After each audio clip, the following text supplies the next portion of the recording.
मैं बचपन से ही भूत प्रेत के बारे में पढ़ता और उनके किस्से सुनता आया हूँ, लेकिन मैंने कभी इन सब कहानियों पे यकीन नहीं किया था। मैं यही सोचता था कि रियल में ऐसा कुछ नहीं होता, मगर फिर एक वाक़ये ने मेरी सोच हमेशा के लिए बदल दी। मैं आज भी वो वाक़या भुला नहीं पाया।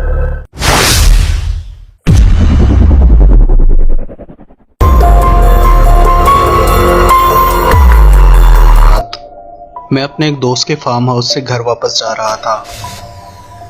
वो फार्म हाउस शहर से काफ़ी दूर एक रूरल एरिया में था। तब रात के तकरीबन 1 या 2 बज रहे होंगे। मैं यही सोच रहा था कि आज निकलते निकलते काफ़ी देर हो गई। मौसम काफ़ी ठंडा था और सड़क एकदम सुनसान पड़ी थी।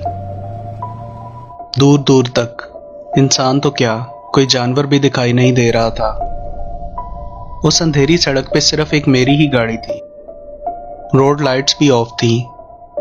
जिस एरिया से मैं गुजर रहा था वहाँ बहुत कम घर थे। मैंने सोचा ये पहाड़ी इलाका है, शायद इसलिए यहाँ पे कम लोग रहते हैं। मैं अक्सर इस रास्ते से आता जाता था, लेकिन उस रात बहुत देर हो जाने की वजह से मैंने मोबाइल GPS पे शॉर्टकट सर्च किया और लकीली उसने मुझे एक शॉर्टकट दिखा दिया। सो मैंने गाड़ी उसी शॉर्टकट पर डालते हुए लेफ्ट टर्न कर ली। ये रूट पिछले वाले रूट से ज्यादा वीरान और सुनसान था। मैं खुद से यही सवाल करता रहा कि कहीं मैंने इस रूट पे आके कोई गलती तो नहीं कर दी। थोड़ा आगे जाके मुझे कुछ अजीब से टूटे फूटे घर नजर आए। वो जगह किसी उजड़े हुए कस्बे का मंजर पेश कर रही थी।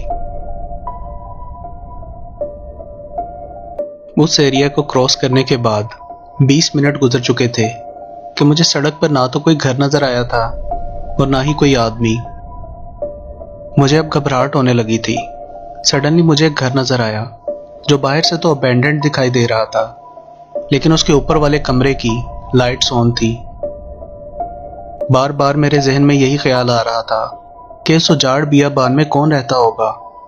मेरी नजरें उसी घर से निकलती हुई लाइट्स पे जमी हुई थी कि ऑल ऑफ अ सडन सड़क पर मेरी गाड़ी के सामने कोई आया। मैंने गाड़ी को बड़ी मुश्किल से संभालते हुए ब्रेक लगाई।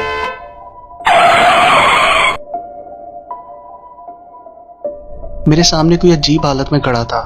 वो एक लड़की थी जिसके जिस्म पर बहुत से जख्मों के निशान थे और वो रो रही थी।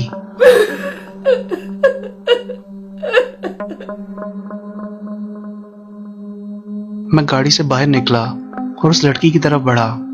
मुझे उससे डर लग रहा था क्योंकि उसकी अपीयरेंस बहुत ही ज्यादा वियर्ड थी, लेकिन उसकी हालत पे मुझे तरस भी आ रहा था। मैंने उसके पास जाके पूछा, तुम्हारे साथ क्या हुआ है और तुम्हारी हालत किसने की है? उस लड़की ने उसी घर की तरफ इशारा किया और बिना कुछ कहे उसी घर की तरफ भाग गई। मुझे ये सब कुछ समझ तो नहीं आ रहा था, लेकिन एक बात ऑब्वियस थी कि वो किसी मुसीबत में है।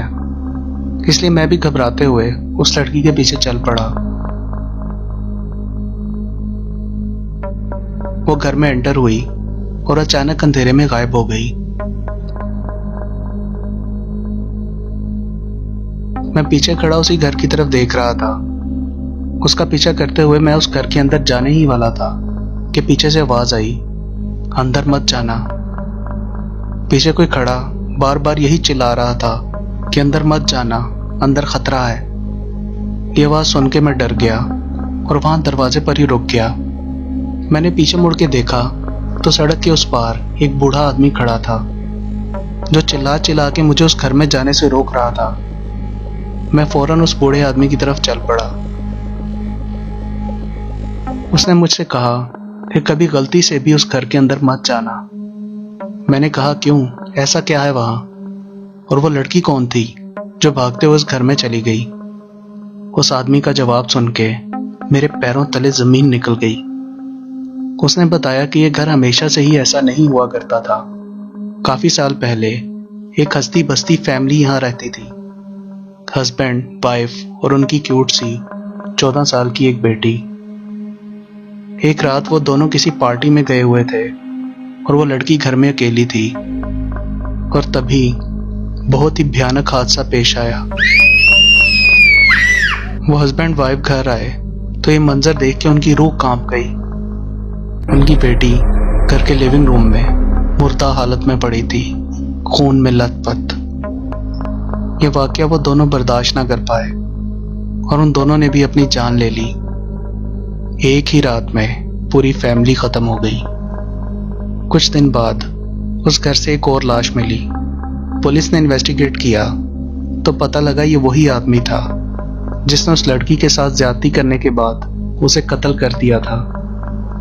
कहते हैं कि उस लड़की ने अपना बदला खुद लिया और अब वो यहाँ आए हर स्ट्रेंजर को अपना दुश्मन समझती है।